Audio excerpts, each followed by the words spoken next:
நன்றாக குருவாழ்க குருவே துணை. பஞ்சமிங்கிறது இரண்டு வகையான பஞ்சமி.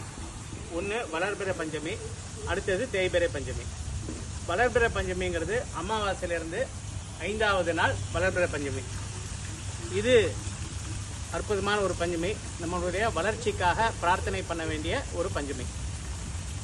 பௌர்ணமியிலிருந்து 5வது நாள் தேய்பிறை பஞ்சமி. இது நம்முடைய பாபங்களை போக்கிக் கொள்வதற்கும் தவறுகளை திருத்திக் கொள்வதற்குமான பஞ்சமி. அதுக்கு தான் அம்பாள்கிட்ட வாராகி தேவிகிட்ட பிரார்த்தனை பண்ணணும்.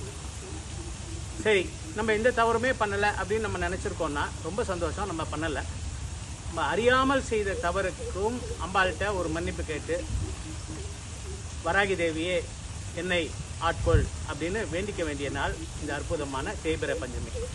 இன்னைக்கு தேய்பிறை பஞ்சமி. இந்த விஷயத்தை தெரிஞ்சிட்டு இருக்கோம். பிரத்யக்ஷ வாராகிய ஜெயதுர்கா பீடத்தில் வழிபடுவோம். நன்றாக குருவாழ்க குருவே துணை.